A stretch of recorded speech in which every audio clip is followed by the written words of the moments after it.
大家好，我是田园，今天给大家分享一个香酥芝麻条的做法。首先我们在大碗中打入2颗鸡蛋，鸡蛋的重量大约是120克，然后先加入3克无铝泡打粉，再加入60克白糖，最后我们再加入50克食用油。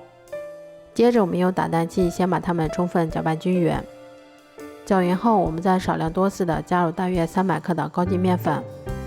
然后用筷子先把它们搅拌成这种面絮状，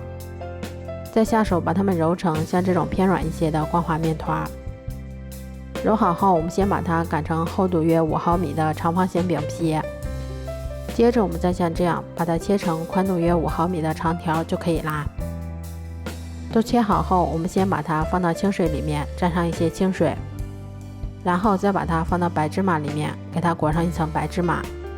最后我们再把白芝麻给它按压牢固一些，像这样我们的生胚就做好啦。都做好后，我们在锅中先多烧一些食用油，油温烧至3成热的时候，再依次下入我们做好的生胚，全程用中小火慢炸，中间我们给它起翻动一下，确保受热均匀。最后一直炸至表面金黄酥脆后就可以出锅啦。这样做出的香酥芝麻条吃起来非常的酥脆香甜，咬上一口还有一股浓浓的芝麻的香味儿。如果喜欢的话就试试吧，喜欢我的视频就关注我吧，谢谢您的支持。